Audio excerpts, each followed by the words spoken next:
Well, as you can see, we're getting a little crowded in the shop here, so I got to do something about that. Besides our parade Jeeps, we're getting ready for a flat fender expedition next year. So we've got some projects over here that we're working on, and I got to make a little bit of room in the shop.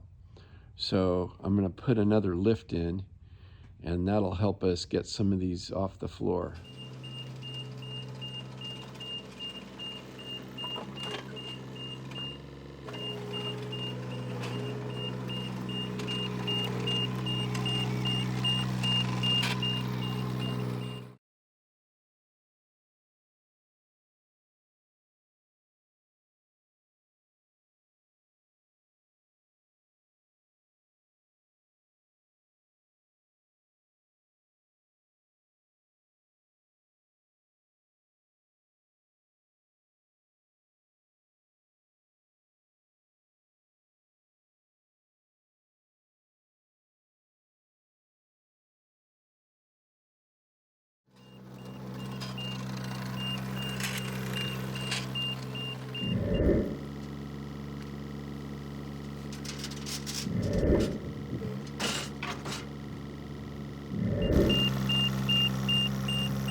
Well, we got the ramps installed and the uprights installed.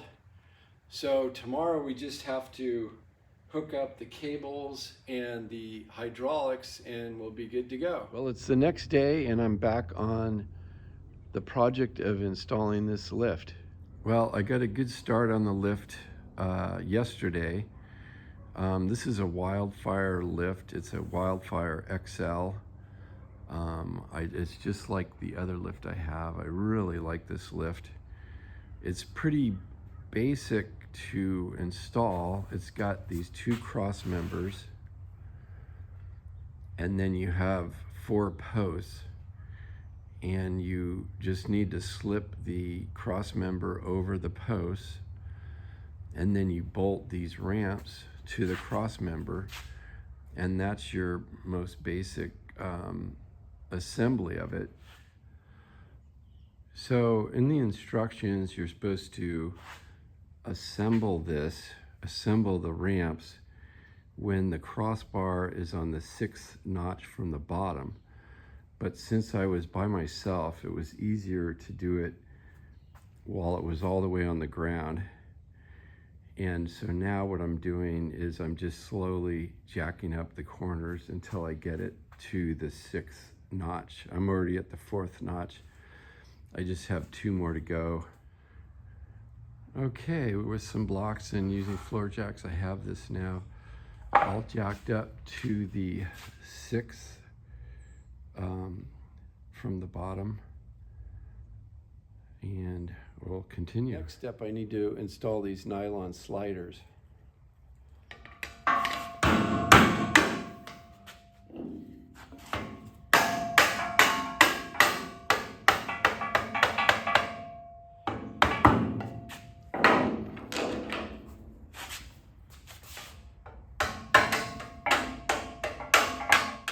Next, we install these little caps that keeps this nylon sliders from moving out of there, locks them in place.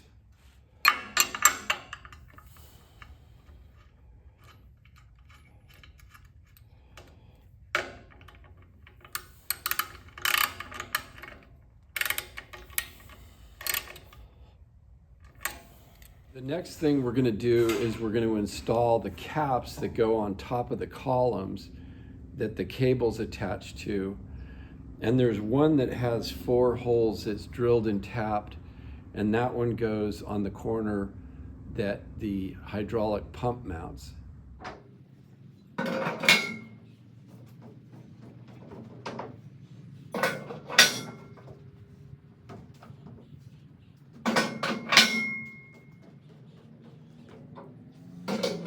So under the ramp that has the hydraulic ram, the cables are cut to length to their respected corners. So now I just need to cut them loose and run the cables to the corners.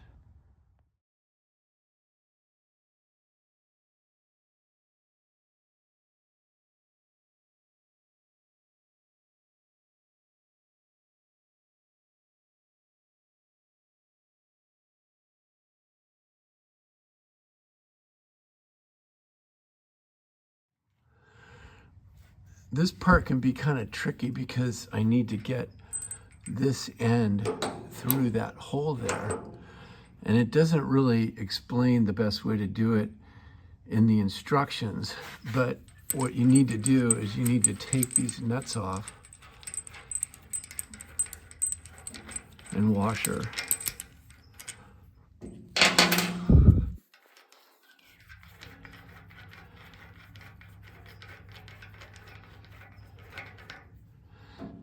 And then you need to fish it in backwards. We'll start it first, and then you get the bolt in, and then it comes right through.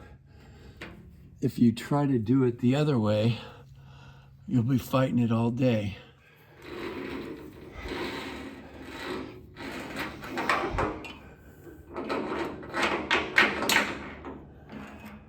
Fish it through this side.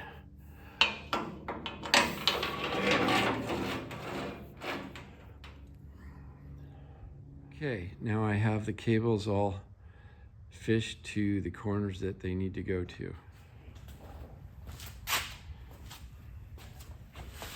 The cable goes around this wheel and in front of this wheel.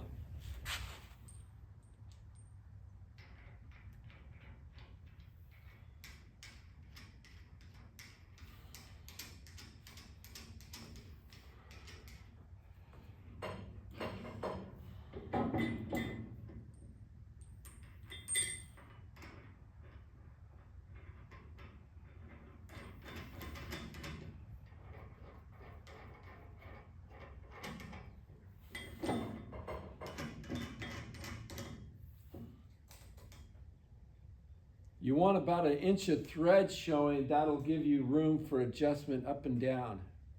The next thing we're going to install is our safety linkage. This is what controls the stops on the lift, and you want it on the same side as your hydraulic pump.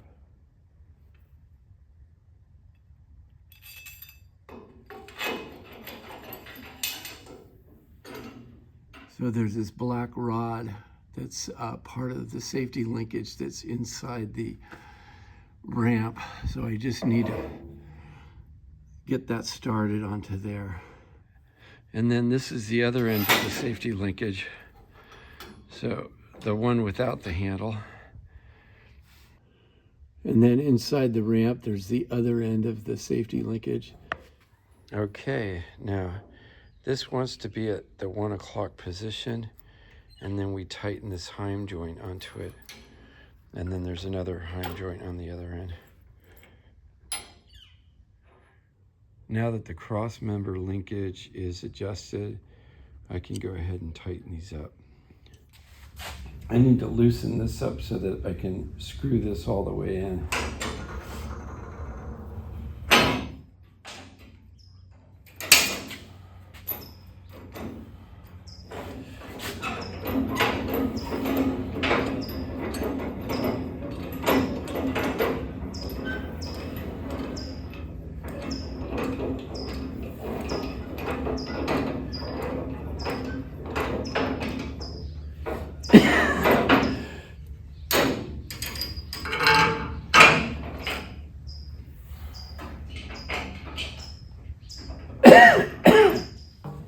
Now this one wants to be at 11 o'clock, which that's about 11 o'clock.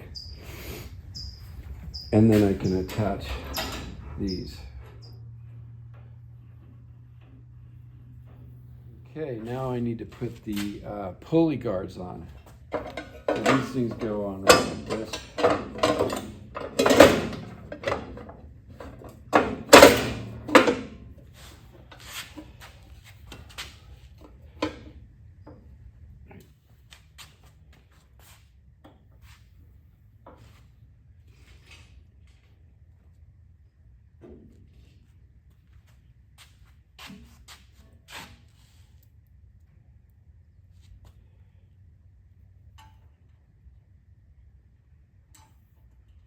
Okay, now that I have all the pulley guards on, I can go ahead and mount the hydraulic pump bracket. There's 2 little shims that go on the front.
AW32, or it can be ISO 46.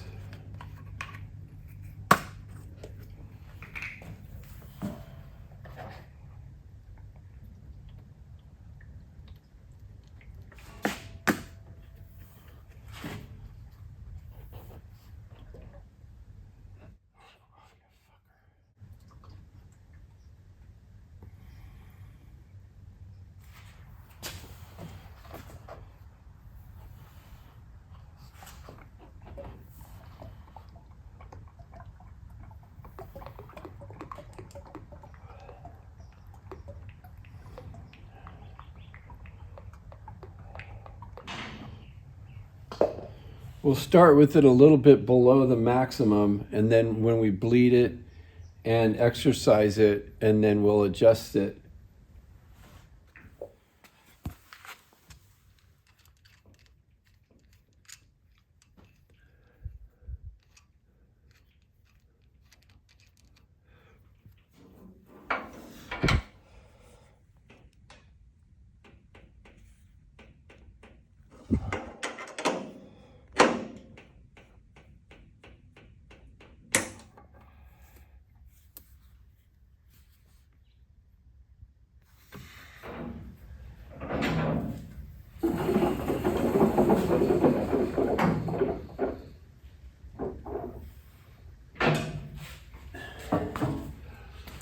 Lowering the lift all the way down purges all the air out of the system.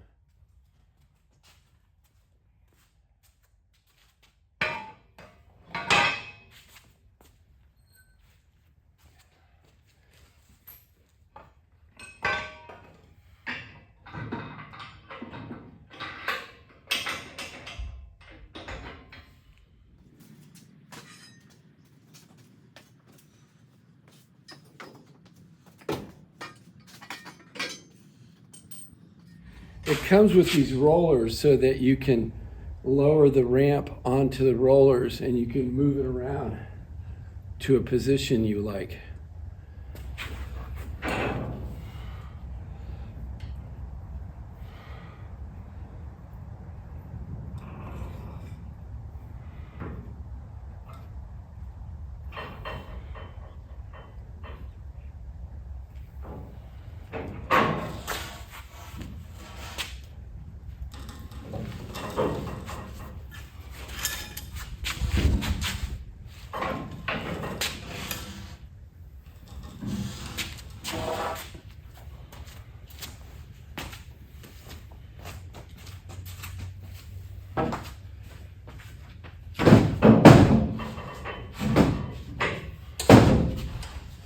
Once I get it to a position I like, then I could just remove the rollers and it's good. And then if I feel like I want to move it again, put the rollers back on, move it around. That lift we probably moved 3 or 4 times before we decided on a permanent location.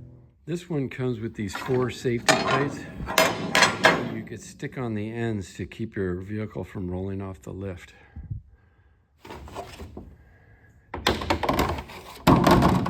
It comes with 3 drip pans.